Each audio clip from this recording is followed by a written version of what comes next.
ये लगा लो कि 12th के प्री बोर्ड में मेरी 3 री आई थी। ये मैं फर्स्ट टाइम, मेरे घर वालों को भी नहीं पता, ठीक है, क्योंकि बताने की नीड नहीं लगी, क्योंकि देखने तो मार्क्स बोर्ड वाले ही थे ना। क्योंकि ड्रीम्स ऑफ डीएसएसबी क्यों थी, केवीएस क्यों नहीं थी मैम, ये भी बता।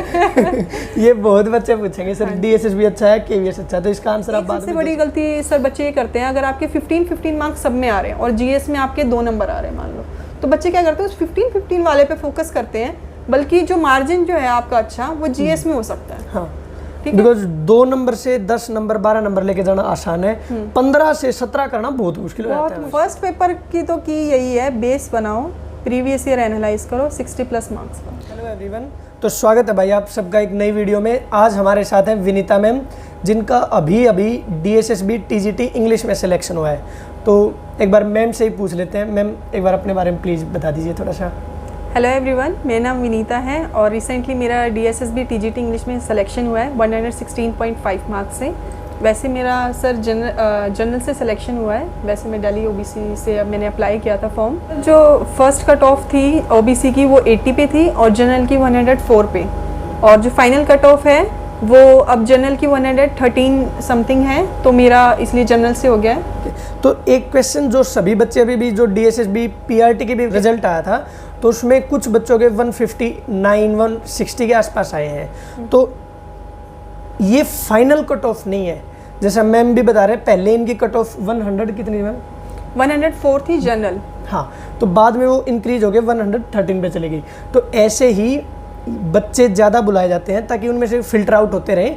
तो ये कट ऑफ में भी आगे जाके 160, 61, 62 तक प्राइमरी की चली जाए। ये आपके बैकग्राउंड कैसा था, टीचर ही थे सारे मम्मी पापा, या कैसे आप इस फील्ड में आए? सर एक्चुअली जो मेरे दादाजी थे वो टीचर थे, बहुत ही अच्छे टीचर से, पीजीटी मैथ्स के और साइंस के। मतलब हमारे आउटर साइड में जो, जैसे मैं नरेला से हूँ, तो जो आउटर साइड में बहुत ही मोस्ट फेमस टीचर्स के अंडर आते थे वो, टॉप 3 में।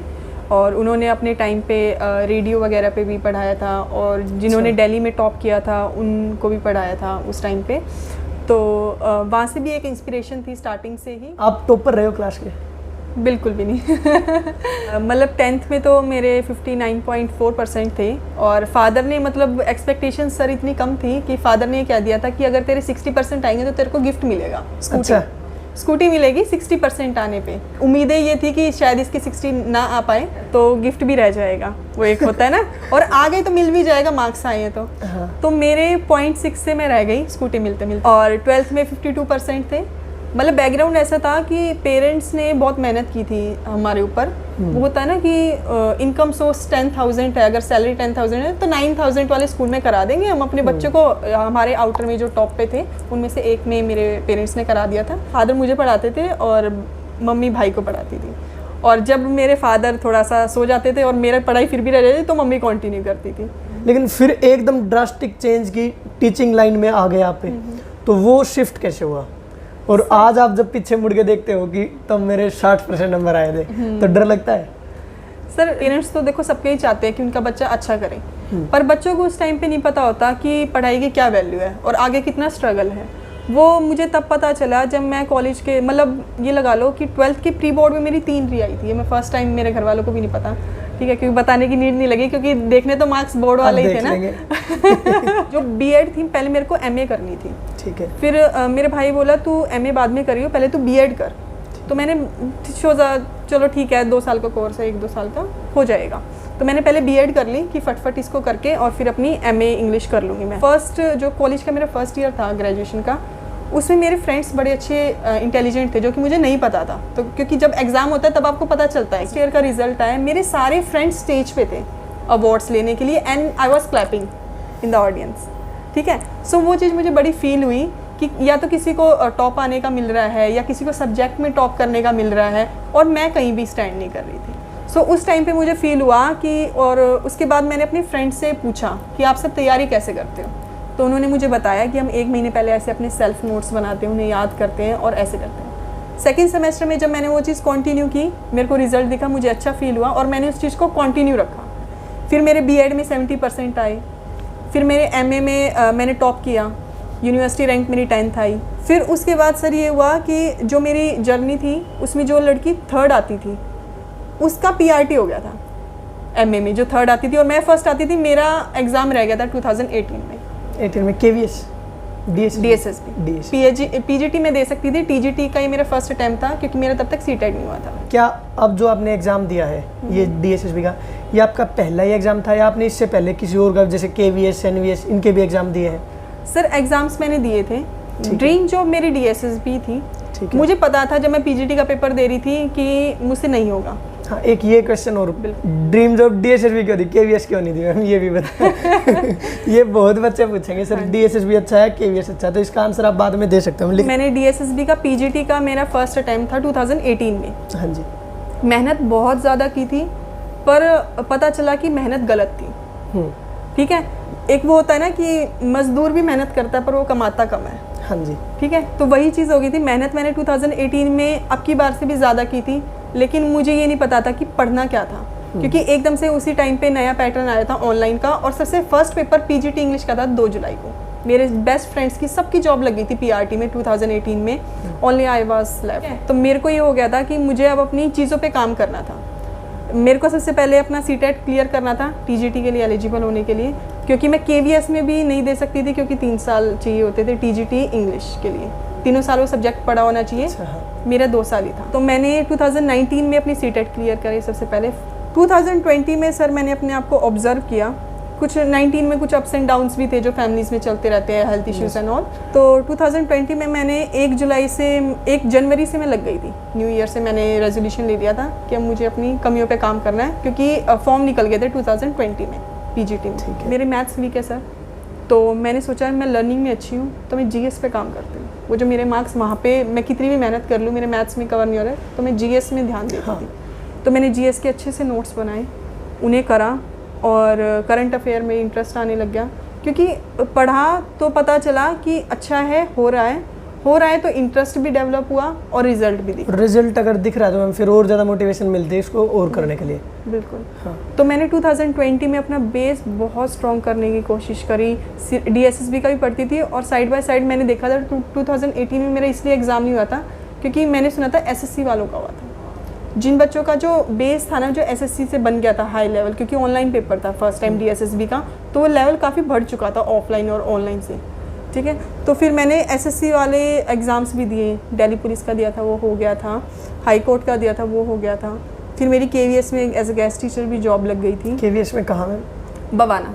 अच्छा, कितने दिन आप गए थे, ज्वाइन किया था आपने? हाँ जी, वो बहुत शॉर्ट पीरियड के लिए था क्योंकि जो टीचर थी CCL लीव पे थी वो वाली मैम। रिजल्ट्स आने लग गए थे, जो मेहनत थी उसके 1 साल में ही मुझे रिजल्ट्स दिखने लग गए थे। और फिर मैंने अभी पिछले साल मैंने अपना 2021 में अपना पीजीटी का दिया था, जो कि मेरा मैंने मतलब तैयारी तो काफ़ी टाइम से चल रही थी, बट ड्यू टू कोविड काफ़ी स्टडीज़ में डिफरेंस आ गया था। कोविड में ये तो रहा ही है मैम कि बच्चे ना कि अब अगर आप लॉकडाउन लगा तो 1 साल तो कोई एग्जाम कंडक्ट होने से रहा। हाँ। फिर उसके बाद वो बीच में भी ऐसे ही कंटिन्यू रहा। फ्लो काफ़ी ख़राब हो गया था मेरा। बहुत ख़राब हुआ मैम बच्चों का। तो उसमें सर क्या हुआ था, मेरा पीजीटी का एग्ज़ाम का पहले जनवरी की स्टार्टिंग, जून की स्टार्टिंग में आ गया था कि मेरा एग्ज़ाम है। फिर बच्चों ने केस कर दिया कि कोविड है एंड ऑल दैट, तो मेरा कैंसिल हो गया। तो मुझे ये लगा था कि अब कैंसिल हुआ है तो 2-3 महीने बाद होता होगा। 10 दिन बाद नई डेट शीट आ गई। अरे वाह। एग्ज़ाम की टाइम भी कम बचा था, तो मेरा भी वो 5 मार्क्स के रह गया था। उसका रिजल्ट DSSB पीजीटी इंग्लिश के लिए। हाँ जी। ठीक। वैकेंसीज कितनी थी मैम उसमें? 11। ठीक है। तो मुझे लगता था कि मैं वो कर सकती थी। प्रिपरेशन बढ़िया थी। जब 11 वैकेंसीज में भी अगर आप 4-5 नंबर से रह रहे हो उसमें तो सर मुझे बहुत रिग्रेट हुआ था। वो मेरा रिजल्ट आया था, ये मेरा टीजीटी इंग्लिश का एग्जाम था 14 सितंबर को। ठीक है। और पीजीटी का रिजल्ट आया था 1 सितंबर को। तो मुझे बहुत रिग्रेट हुआ कि यार मेरा पीजीटी हो जाता, मतलब आप 20 साल आगे पहुंच जाते हो प्रमोशन में। हाँ। ठीक है, आप एक तरीके से आप 20 साल अपने बचा लेते हो। ठीक है, तो मुझे बड़ा फील हुआ और मुझे लगा कि मुझे सीरियस होकर मेहनत करनी है। टाइम भी बहुत थोड़ा बचा हुआ है आपका। आप कह रहे हो 1 सितंबर को इसका रिजल्ट आया था और 14 सितंबर को आपका टीजीटी का एग्जाम था। तो इसमें तो सर मेरे को ये हो गया था, जैसे नॉर्मली जो लड़कियों की मेंटालिटी है कि अब तो मेरा रिश्ता हो गया तो मुझे क्या ही पढ़ना है। पर बीच में मेरी मम्मी ने एक बात कही थी कि बेटा तू हमेशा कहती थी मम्मी मेरा पीजीटी हो या ना हो, मैं तू टीजीटी कर लेगी। तो वही टाइम है तेरा टीजीटी करने का। ठीक है, और रिजल्ट आने से भी बहुत फ़र्क पड़ा कि मैंने कैसे अपने हाथ से मौका गवा दिया। और ये ना प्रिपरेशन के टाइम में हमें फील नहीं होता, जब रिजल्ट आता ना कि एक नंबर से रह गए दोनों, तो बड़ा ये फील होता है कि ये चीज़ थोड़ा सर सा और मुझे ना, जब मैं टीजीटी के लिए जब प्रिपेयर कर रही थी उन 14 डेज़ में, तब मुझे ये हो गया था, मैं इतना पढ़ती थी कि मुझे ऐसा लगता था कि बस मुझे पॉइंट पे नहीं रहना। मुझे मेरे अंदर इतना डर हो गया था वो 5 नंबर से जो मार्क्स रहने का था कि अगर मैं पीजीटी, बस मुझे पॉइंट पे नहीं रहना, क्योंकि पीजीटी के कंपैरिजन में टीजीटी में थोड़ा ज़्यादा कंपटीशन है, क्योंकि बच्चे ज़्यादा एलिजिबल हो जाते हैं उस चीज़ के लिए। फिर आ जाता है मैम आपका डीएसएसबी टीजीटी का। तो अब टीजीटी की प्रिपरेशन में आपने स्पेशली क्या किया था, एक बार पैटर्न बता दीजिए एग्जाम का, क्योंकि पीआरटी में तो हमें पता है 20 मार्क्स के सेक्शंस होते हैं, फर्स्ट पार्ट में 100 मार्क्स तक, और फिर उसके बाद 100 मार्क्स का आपका स्पेसिफिक साइकोलॉजी, पेडागोजी, ये चीज़ें आती हैं। क्या टीजीटी में क्या रहता है वो बता दीजिए। और एक चीज़ और मेन फोकस रहे बताते टाइम कि जो फर्स्ट पार्ट है 20 नंबर की हिंदी, इंग्लिश, मैथ्स और जीएस, इसमें वो चीज़ें भी बताना जो बच्चे पीआरटी में भी बहुत हेल्प कर सकते हैं, क्योंकि जो कॉमन पेपर जो फर्स्ट पार्ट पेपर होता है उसका लेवल थोड़ा बहुत ऊपर नीचे होता है, लेकिन पैटर्न तो वही रहता है। तो एक बार वो बता दीजिए मैम। सर मैंने फर्स्ट पेपर के लिए तो मैंने पहले पेपर को मैंने एनालाइज किया था। ठीक है। मैंने ये देखा 2018 में जो मैंने एग्ज़ाम दिए थे, वो जो डीएसएसबी अगर पीजीटी से स्टार्ट करती है एग्ज़ाम देना, पीजीटी फिर टीजीटी फिर पीआरटी लेती है एग्ज़ाम। अगर पीजीटी का एग्ज़ाम स्टार्ट हो गया तो आप सोच लो आपके एग्ज़ाम डीएसएसबी ने स्टार्ट कर दिया लेने, और आपका भी नंबर आने वाला है। सो 2018 में जो पेपर थे सर, वो 2018 में ही पैटर्न वो डीएसएसबी ने लिया, 2021 में वो चीज़ अप्लाई नहीं हुई। 2021 में जून में एग्ज़ाम स्टार्ट हो गए थे पीजीटी के, और मेरा सितंबर में था। 3 महीने का मेरे पास टाइम था। 3 महीने में इतने सारे एग्जाम हुए थे, मैंने उन सबको करती थी मैं, और मुझे ये पता चल गया था कि कौन कौन से टॉपिक करने हैं, कौन कौन से नहीं करने। जैसे कि एक सिनोनिम आएगा, एक एंटोनिम आएगा, ऐसे ही हिंदी में आएगा। ग्रामर में क्या क्या आ रहा है, क्या क्या नहीं आ रहा। अगर संधि नहीं आ रही तो आपके पेपर में संधि नहीं आएगी, क्योंकि सेम ही पैटर्न डीएसएसबी ले रहा था। अगर जून वाले पेपर में भी नहीं आई, जुलाई में भी नहीं आई, अगस्त में भी नहीं आई, तो सितंबर वाले पेपर में भी वो चीज़ पैटर्न नहीं आएगा। मतलब एक शिफ्ट को देख के मत सोचना कि एक शिफ्ट में संधि नहीं आई, दूसरे शिफ्ट में भी नहीं आएगी। ये पूरा पैटर्न एनालाइज करने के बाद होती है कि भी अगर इन्होंने इस बार एक टॉपिक को बिल्कुल ही छोड़ दिया है, तो इसके चांसेस बहुत हाई हैं कि ये इस टॉपिक को आगे भी छोड़ के ही रखेंगे। क्योंकि सर मैंने जैसे बताया मेरी मैथ्स वीक थी, फिर भी मैं मैथ्स में मैंने इसी पैटर्न के अकॉर्डिंग मैंने मैथ्स में 15 अटेम्प्ट किए थे, मेरे 12.5 आ गए थे। ठीक है, क्योंकि मैंने पेपर को एनालाइज किया। वैसे ही इंग्लिश में अगर आप देखोगे ना, चलो सेकंड पेपर के बारे में बाद में आते हैं। जीएस में मैंने ये देखा कि उनका करंट अफेयर में सबसे फेवरेट होते हैं स्पोर्ट्स, अवार्ड्स, अचीवमेंट्स और इंडेक्स। हाँ, इनका एक एक क्वेश्चन तो आता ही आता है। और एक इसके साथ में जो ये अपने है ना कैबिनेट जो मंत्री होते हैं, उनके ऊपर भी एक क्वेश्चन पक्का पूछते हैं वो। पॉलिटी और हिस्ट्री तो मस्ट है। हाँ, अगर आप कुछ नहीं कर सकते जीएस में, पॉलिटी और हिस्ट्री ज़रूर करके जाएँ। ठीक है, बस प्रीवियस ईयर पढ़ के उन्हें एक ही बुक को वही बात है 10 बार ही कर लो बस। मैंने नीतू सिंह सर 25-30 बार की हुई है, उसमें सिर्फ ग्रामर पर, वो कैब नहीं। ठीक है, उसे मैंने हाइलाइटर से अपना किया हुआ है, उसको मैं आधे घंटे में कर लेती हूँ। क्योंकि एक चीज़ को पढ़ने में आपको हो सकता है 2 घंटे लग सकते हैं आपको एक पेज को याद करने में पहले दिन, उसके बाद सिर्फ 5 मिनट लगेंगे। हाँ, फिर धीरे धीरे टाइम घटता जाएगा। बिल्कुल। तो एक ये बताइए मैम, सबसे पहले आप जीएस का बताया आपने, करंट अफेयर और इन चीज़ों के ऊपर। करंट अफेयर कहाँ से पढ़े थे मैम? करंट अफेयर तो सर मैं पहले पेपर से एनालाइज करके देख लेती थी क्या आ रहा है। स्पोर्ट्स पे ज़्यादा फोकस रहता है उनका, हिस्ट्री और पॉलिटी पे ज़्यादा फोकस रहता है। साइंस पे थोड़ा कम रहता है, साइंस हुआ, कंप्यूटर हुआ, इकोनॉमिक्स हुआ, इन पे कम रहता है। तो एक ये और बताइए, जैसे करंट अफेयर का स्पेशली बहुत बच्चे पूछते हैं कि ये होता है ना कि एक बार में पिछले 3-4 महीने के पढ़ लिए। एक तो ये तरीका, एक है अपना रेगुलर 10 मिनट की 15 मिनट की जो रेगुलर करंट अफेयर की वीडियो आती है, या वो देखे, कौन से दोनों में से बेटर रहेगा? सर अब थोड़ा सा पैटर्न बदल गया है, क्योंकि अब थोड़ा कंपटीशन बढ़ गया है, तो गवर्नमेंट क्या करती है कि इस साल के करंट अफेयर नहीं देगी आपको, पिछले साल के भी पूछ लेती है। कुछ ऐसे टॉपिक्स होते हैं जो मतलब कहीं ना कहीं रेगुलर बने ही रहते हैं। पर सर सबसे इजी होता है डीएसएसबी की करंट अफेयर, क्योंकि वो बिल्कुल जो टॉप वाली चीज़ होती है ना, बिल्कुल जो कॉमन वाली चीज़ वो पूछती है, वो डीप नहीं पूछती लाइक एसएससी।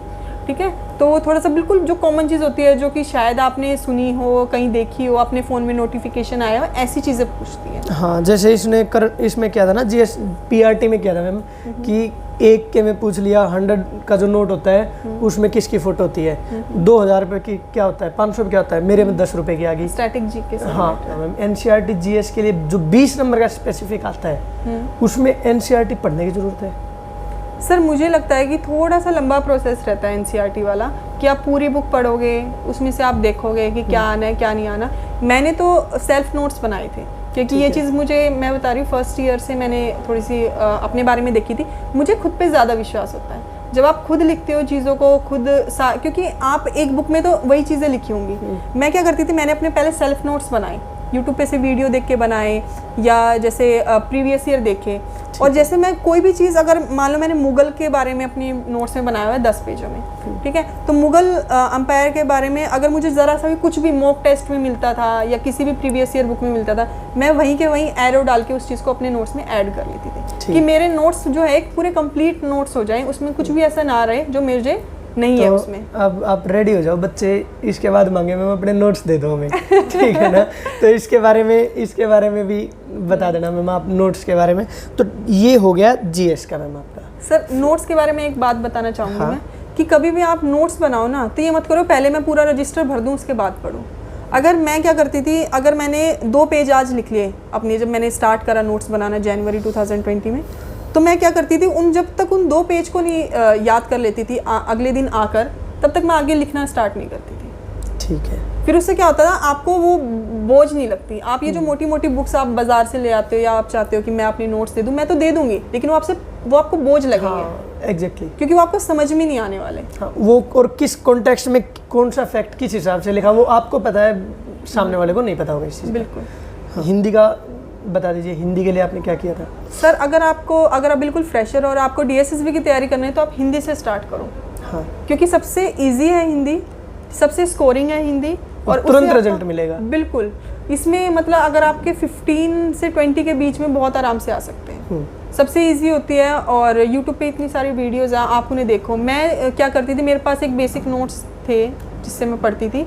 एक सर बड़ी अच्छी बुक है, यूपी की बुक है, ठीक है, आदित्य पब्लिकेशन की। ठीक है, आदित्य पब्लिकेशन बहुत ही बेहतरीन बुक है।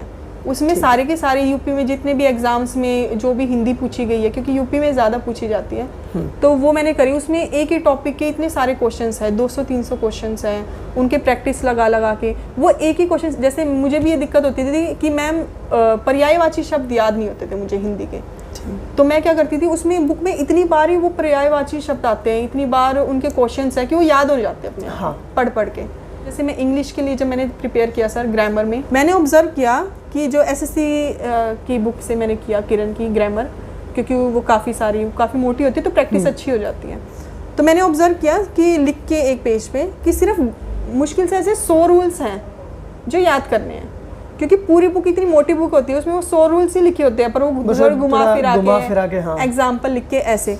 तो मैंने क्या किया, नीतू सिंह ने हाईलाइटर से किया कि मुझे यही पढ़ना है। तो जब मैं बुक खोलती हूँ, मुझे पता है वो हाईलाइटर वाली साइड ही मेरी नज़र जाएगी, बाकी सारा पेज मुझे छोड़ना है। तो इसलिए मुझे 25 मिनट में मैं उसको कर लेती हूँ अभी भी।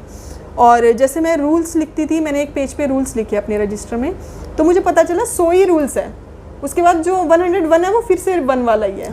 तो वो रिपीट हो रहे हैं। तो जब एग्जाम आता था तो ये नहीं होता था कि मुझे वो पूरी बुक पढ़नी है, मुझे होता था मुझे वो बस 2 पेज का पेज पढ़ के जाना है, तो इससे मुझे सारे रूल्स याद हो जाएंगे। एग्जैक्टली। तो इंग्लिश के लिए मैम आप ये नीतू सिंह बता रहे हो कि ये ठीक रहेगी। ग्रामर के लिए आप नीतू सिंह, और जो भी बुक से, अगर आप सिर्फ बुक से पढ़ रहे हो ना, नोट से नहीं पढ़ रहे, तो आप हाईलाइटर यूज़ करो। और ज़्यादा से ज़्यादा क्वेश्चन प्रैक्टिस करो उससे। बिल्कुल, बहुत ज़्यादा क्वेश्चन प्रैक्टिस करो। मैंने पूरी किरण की बुक 2 बारी की हुई थी, एसएससी की। लिटरेचर के अपने नोट्स पढ़े हुए थे, और जो भी मुझे नया मिलता था उसके लिए एक अलग रजिस्टर था यूट्यूब के लिए। एग्जैक्टली, क्योंकि देखो क्या है मैम कि अगर हम रूल्स याद करते रहेंगे और क्वेश्चन सोल्व नहीं हुए, तो फिर कोई पर्पज़ नहीं है ना फिर उन रूल्स का। हाँ, इसलिए ज़्यादा से ज़्यादा क्वेश्चन प्रैक्टिस करना ये बहुत इंपॉर्टेंट चीज़ है। हाँ, कई बार बच्चे पूछते हैं कि कैसे पता चलता है कि यही इसमें एरर है। ये प्रैक्टिस से पता चलता है, आपकी सीधी नज़र जाएगी। अगर फर्नीचर्स अगर लिखा है तो आपको पता है कि उसमें एस नहीं आता। सीनरीज लिखी है, आपको पता है उसमें एस नहीं आता। वो अनकाउंटेबल नाउन होते हैं ना, सब करते हो। हाँ जी, हाँ। अरे थोड़ा थोड़ा तो पता है मुझे भी। देखो क्या है मैम कि हिंदी के लिए तो ना मैं भी जैसे प्रिपेयर करता था, तो हिंदी के लिए मुझे ऐसा लगता है आप डायरेक्ट टॉपिक सर्च करो यूट्यूब पे, आपको इतनी वीडियो मिल जाएंगी, उनमें से कोई ना कोई आपको एक बेस्ट वीडियो लगेगी, वहाँ से आप प्रिपेयर कर सकते हो। हिंदी तो वहाँ से आपका पर्पज सोल्व कर देगी यूट्यूब। और इंग्लिश के लिए फिर मैम ने बताया नीतू सिंह हो गया, या आप किरण पब्लिकेशन से अपने क्वेश्चन प्रैक्टिस कर सकते हो। प्रीवियस ईयर प्लस जो यूट्यूब पे नॉर्मल वीडियो आते हैं ना कि 50 क्वेश्चन प्रैक्टिस करवाते हैं वो, तो वहाँ से आप फिर अपनी रूल्स को प्रैक्टिस कर सकते हो। Practice is the key. और सेल्फ स्टडी, आप कभी भी ये मत मानो कि आप अगर आप यूट्यूब से अगर 3-4 घंटे पढ़ लिए तो वो पढ़ाई है, वो पढ़ाई नहीं है, पढ़ाई सिर्फ सेल्फ स्टडी है। अल्टीमेटली प्रिपरेशन तो करनी है मैम, उसके लिए आपको थोड़ा बहुत स्ट्रगल तो करना ही पड़ेगा, अपनी सीटिंग पावर बढ़ानी पड़ेगी, इधर उधर से सोर्सेज खोजने पड़ेंगे खुद से कि मेरे लिए कौन सा, क्योंकि कुछ बच्चे हैं जो केवल यूट्यूब से कर लेते हैं, बगैर कोचिंग से सेल्फ स्टडी से भी कर लेते हैं। तो लेकिन कई बार ऐसा होता है, कुछ होते हैं जो मेरे जैसे होते हैं जिनसे रेगुलर नहीं रहा जाता, उनको कोई ना कोई साथ में, चाहे वो कोचिंग के रूप में हो या किसी भी तरह से हो, जो बार बार कहने वाला हो कि पढ़ो पढ़ो, है ना, वो भी पढ़ रहे तुम भी पढ़ो, लगे रहो। तो आपने कोचिंग ली थी मैम? हाँ जी, मैंने एक बार ही कोचिंग ली थी। कहाँ से? अदर मंत्रा से। हाँ बता दो, कोई दिक्कत नहीं है। अदर मंत्रा से मैंने कोचिंग ली थी उस टाइम पे, और वहाँ पे भी काफ़ी अच्छे टीचर्स हैं, मतलब बेस अच्छा बन जाता है। उसके बाद भी ये नहीं था कि मैंने कोचिंग ले ली, उसके बाद मैं खुद पढ़ी। मैंने यूट्यूब से भी बहुत पढ़ा है, अपने नोट्स बनाने के लिए मैंने यूट्यूब से भी बहुत पढ़ा है, क्योंकि आपको अपडेटेड रहना पड़ता है। मैंने 2018 में जो कोचिंग ली थी वो 2021 के एग्ज़ाम में नहीं चलेगी, क्योंकि 2018 में जो पीजीटी का पेपर आया था उसमें ग्रामर ज़्यादा आ गई थी, और बल्कि हमेशा ही होता था कि 200 मार्क्स की लिटरेचर ही आती थी, ठीक है, और उसमें आ गई ग्रामर, जो कि मेरी वो स्ट्रेटेजी फेल हो गई। तो अभी मैथ्स का बता दीजिए मैम, मैथ्स के लिए क्या करें, क्योंकि 20 नंबर का मैथ्स आता है, और मैथ और इंग्लिश ये स्पेशली 2 ऐसे सब्जेक्ट्स हैं जो अगर बढ़िया हो जाए तो नंबर बहुत बढ़िया आते हैं, और अगर खराब गड़बड़ करना, हम खुद से कुछ लीनियंसी दिखा दें इनके लिए, इग्नोरेंस का, तो फिर ये नंबर गड़बड़ा देते हैं पूरे 200 मार्क्स में से। तो इसके लिए क्या करें मैथ्स के लिए स्पेशली, वो बताइए। मैथ्स के लिए सर देखो, अगर कोई मेरे जैसा है, थोड़ा सा वीक है मैथ्स में, बिल्कुल कितनी भी मेहनत कर ले फिर मतलब एक लेवल पे जाके फिर नीचे आ जाता है, प्रैक्टिस भी बहुत ज़्यादा चाहिए, और बाकी और भी सब्जेक्ट हो जाते हैं, तो आप ये कर सकते हैं, आप प्रीवियस ईयर को एनालाइज करके आप उन्हीं क्वेश्चंस को प्रैक्टिस करो, ठीक है। क्योंकि जैसे कुछ फेमस टॉपिक्स होते हैं, जैसे कि अगर DI आएगा, डाटा इंटरप्रिटेशन, तो 5 मार्क्स का तो ज़रूर आएगा वो, तो बचे 15 मार्क्स। 15 में से उनके फेवरेट टॉपिक्स होते हैं percentage, profit and loss, boat and stream वाला, बोट एंड स्ट्रीम वाला भी इजी है, मतलब सबसे एक एक आएगा क्वेश्चन। तो आप प्रीवियस ईयर को एनालाइज करके, यूट्यूब पे वीडियोस होती हैं सर। और मैं एक चीज़ और ये ऐड करना चाहता हूँ, देखो, और बार बार मैं बोलता भी हूँ कि अगर मैथ और इंग्लिश ऐसे सब्जेक्ट्स हैं, इनमें कुछ क्वेश्चन ऐसे होते हैं, अगर आपने थोड़ी सी मेहनत कर रखी है तो आपसे बिल्कुल ईजिली हो जाएंगे। कुछ टॉपिक ऐसे भी होंगे जो आप बहुत कोशिश करोगे ना तो भी कहीं ना कहीं गलती होने के चांसेस रहते हैं। अगर आप बिल्कुल ही नहीं पढ़ गए तो अब आपको पता है कि 40 नंबर से कुछ नहीं आना मुझे, लेकिन अगर आपको पता है कि 40 से मुझे कुछ नहीं आना, और अब मैं मेहनत कर सकता हूँ इसके ऊपर, टाइम भी है अभी, मेहनत कर सकता हूँ, 20 नहीं 20 में से 10 नंबर तो ले लूँ, कम से कम 12 नंबर तो ले लूँ। और अगर मैथ में आप बढ़िया मैथ भी है ना, अगर 10-12 नंबर आप ले लेते हो तो खराब नहीं है वो। फिर मुझे ऐसा लगता है कि अब 10-12 फर्स्ट में से आ गए, और ऐसे ही अगर 10 नंबर आपके इंग्लिश में सेकंड पार्ट से बिल्कुल 0 से बढ़िया 20 नंबर ले तो गए, और कंपटीशन में तो 20 नंबर बहुत ज़्यादा मायने रखते हैं। और सर अब की बारी जो 2021 में जो एग्जाम हुए थे उसमें रीजनिंग और मैथ्स आपका बहुत टाइम खा जाती है। मुझे मैंने इतनी प्रैक्टिस की थी, टेक्स्ट बुक पे इतने सारे एग्जाम्स भी, मतलब मॉक टेस्ट भी दिए थे, और मेरा ये नहीं रहता था कि मुझे DSSB का ही मॉक टेस्ट मिलेगा तो ही मैं दूंगी, क्योंकि ऑफकोर्स वो भी खत्म हो जाते हैं, 6-7 ही होते हैं, उसमें भी ज़्यादा नहीं होते। तो मैं क्या करती थी, SSC वाला दे देती थी, ठीक है, क्योंकि मैथ्स, GS और रीजनिंग, बस एक हिंदी तो नहीं होती, बाकी तो सब हो जाता है उसमें, और हिंदी तो वैसे ही ईजी है, आप अच्छे से बहुत आराम से स्कोर कर सकते हो। हाँ। और एक सबसे बड़ी गलती सर बच्चे ये करते हैं, अगर आपके 15 मार्क्स सब में आ रहे हैं और GS में आपके 2 नंबर आ रहे हैं मान लो, तो बच्चे क्या करते हैं, उस 15 वाले पे फोकस करते हैं, बल्कि जो मार्जिन जो है आपका अच्छा वो GS में हो सकता है। हाँ। बिकॉज 2 नंबर से 10 नंबर 12 नंबर लेके जाना आसान है, 15 से 17 करना बहुत मुश्किल हो जाता है। बहुत मुश्किल होता है। ये फर्स्ट पार्ट मेनली हमारा कवर हो गया इससे।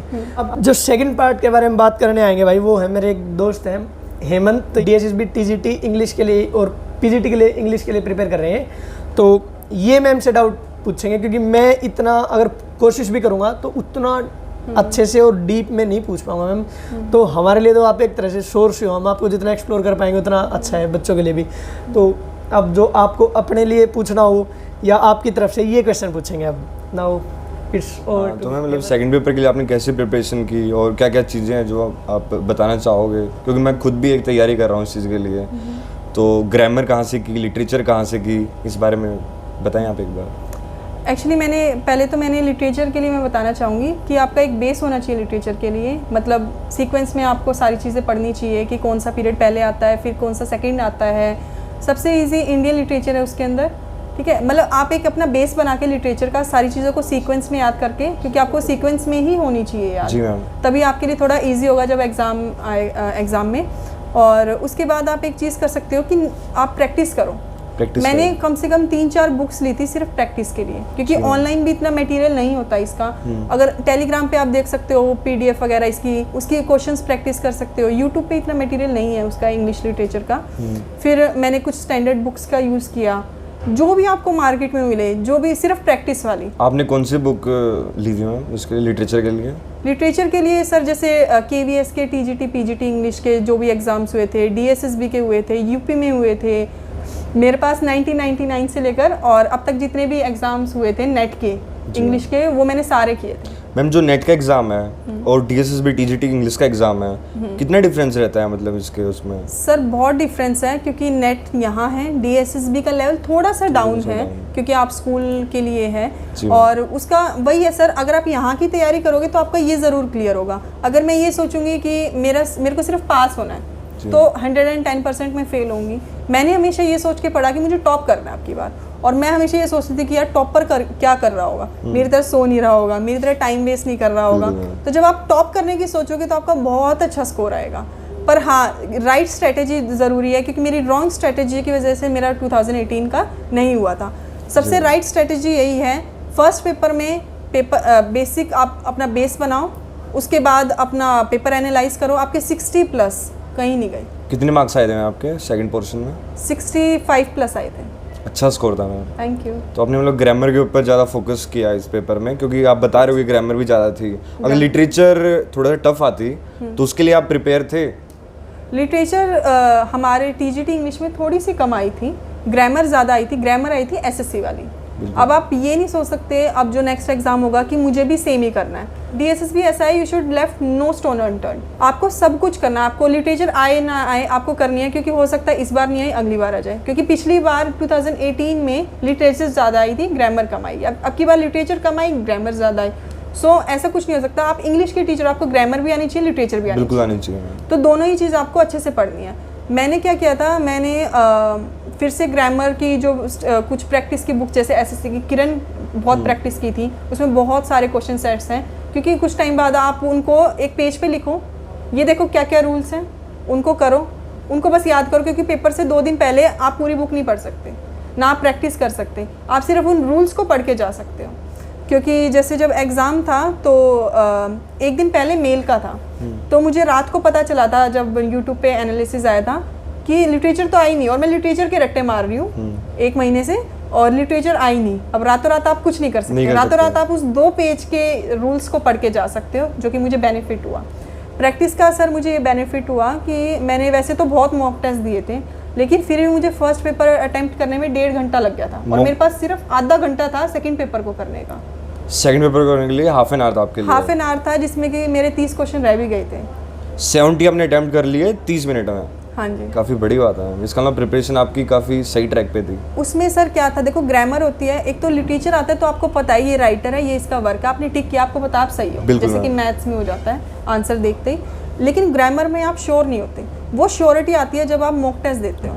आपको पता है कि आपकी एक्यूरेसी सही हो गई है, क्योंकि अगर मैंने जल्दी जल्दी पढ़ के भी अगर टिक करा तो शायद ठीक हो सकता है। तो आधे घंटे में जब मैंने वो फटाफट किया, मैंने PQRS सारे छोड़ दिए थे, क्योंकि वो मुझे थोड़ा सा लेंथी रहते हैं, वो लेंथी रहते हैं, थोड़ा सा ऊपर नीचे पूरा पढ़ के फिर करना पड़ता है। तो मैंने वो 20 क्वेश्चन थे, मैंने सारे स्किप किए थे, और 7 क्वेश्चन मैंने पेडागोजी के स्किप कर दिए थे, क्योंकि लास्ट में मैंने 3 ही अटैम्प्ट फटाफट जो 3 अटैम्प्ट किए 30 सेकंड के अंदर वो कर लिए थे। उसके बाद सारे टाइम भी कम था ना आपके पास, वो तो देख भी नहीं पाई थी। PQRS देखा स्किप, PQRS देखा स्किप, सेकंड पार्ट में मेरा ये था।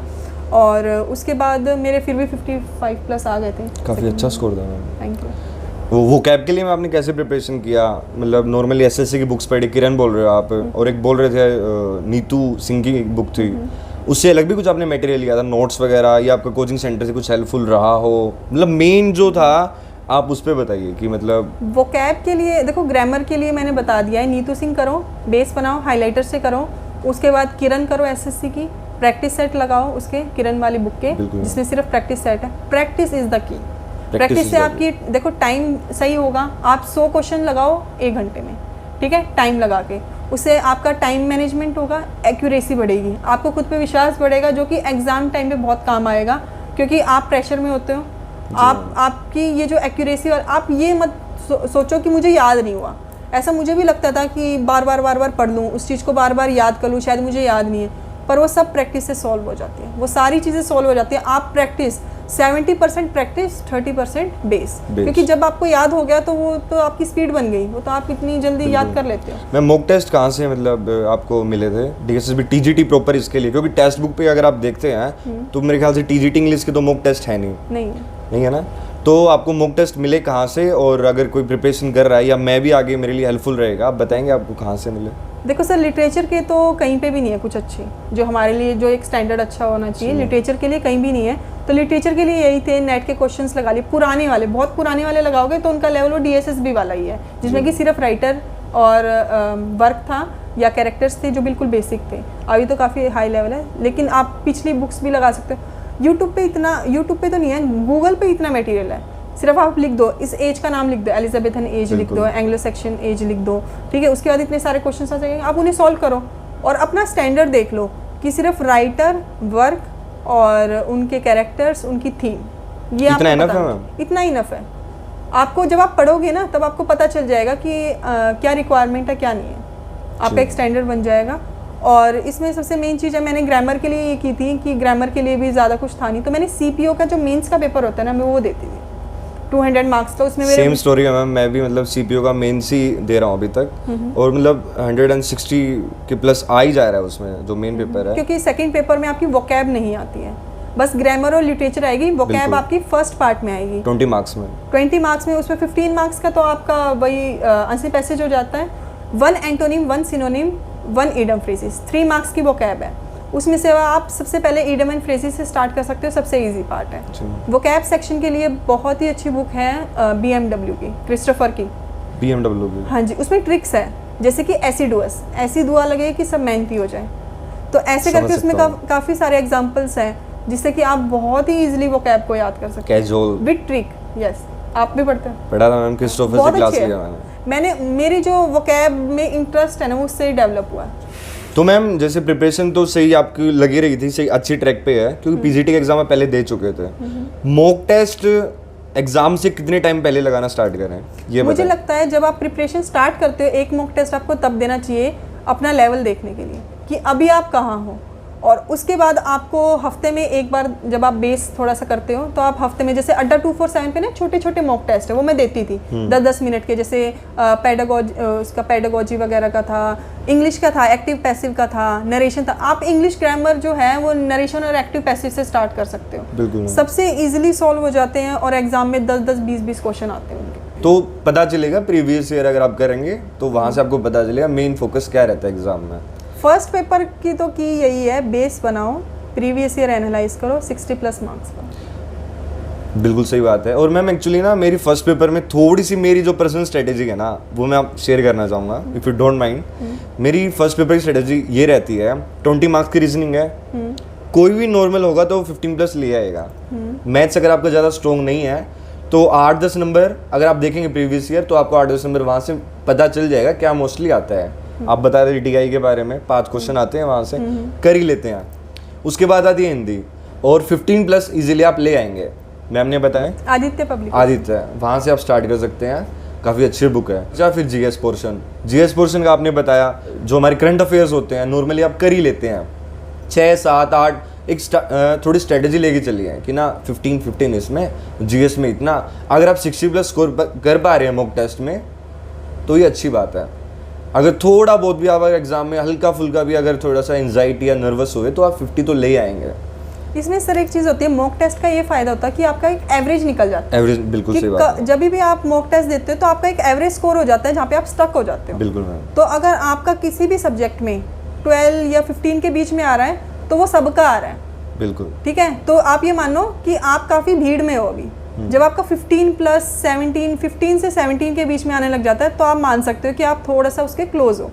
और 12 से 15 में आप ये लगा लो, 12 से 15 सबके ही आ रहे हैं, आप कुछ इतना कुछ महान चीज़ें नहीं कर रहे हो फिर, आपको बहुत मेहनत करने की जरूरत और मैम पता चल भी जाता है आपकी रैंक क्या है, आप मॉक टेस्ट दे रहे हो उसमें पता चल जाता है आप कहाँ स्टैंड कर रहे हो। मतलब बहुत बच्चे ये पूछते हैं कि मैम जैसे अभी क्लियर होने के बाद कि मैम इतनी कम वैकेंसीज होती है, इतने फॉर्म भरे जाते हैं, और मैं हमेशा ये कहती हूँ चाहे 10 लाख भी फॉर्म भरे जाएं, आप 9 लाख बच्चों को तभी हरा देते हो जब आप किताब उठा लेते हो, क्योंकि 9 लाख बच्चे किताब भी नहीं उठाएंगे, 9 लाख बच्चे सिर्फ फॉर्म भर रहे हैं वो किताब। तो भाई अब हमें फर्स्ट पार्ट का भी एक ऑलमोस्ट आइडिया मिल गया, सेकंड पार्ट का भी हेमंत और मैम के साथ बात करते हुए आप लोगों को आइडिया मिल गया होगा। फिर भी हमारे बहुत सारे ऐसे क्वेश्चंस होते हैं जो आप लोगों के मन में आए जो मैं नहीं पूछ पाया होऊंगा, या मैम कहीं ना कहीं उनको बताना भूल गए होंगे अभी हम। तो आप लोग आराम से कमेंट सेक्शन में अपने क्वेश्चंस पूछिए, आप हमारा टेलीग्राम चैनल ज्वाइन कर लीजिए, आपके आंसर्स कर दिए जाएंगे, सभी क्वेश्चंस एड्रेस कर दिए जाएंगे। और अगर कभी ज़रूरत पड़ी तो इसकी एक कॉम्प्लीमेंट्री वीडियो भी बना देंगे हम आपके केवल डाउट्स को लेते हुए। ठीक है मैम, अब आप कुछ कहना चाहते हो स्पेशली? मैं ये चाहती हूँ कि जो भी बच्चा इस वीडियो को देख रहा है, हाँ, नेक्स्ट टाइम जब भी एग्ज़ाम हो वो आपके साथ यहाँ पे बैठा हो, और इस वीडियो का इतना अच्छा इफेक्ट आए कि वो नेक्स्ट टाइम आपके साथ इंटरव्यू दे। ठीक है, अभी हमारे 10,000 सब्सक्राइबर होने वाले हैं, मेरे बर्थडे से पहले करा दो भाई। Like share and comment. Like share and subscribe तो रह ही गया। Like share subscribe. ठीक है भाई, चलो बहुत बहुत धन्यवाद। भारत माता की जय, जय श्री राम। Thank you.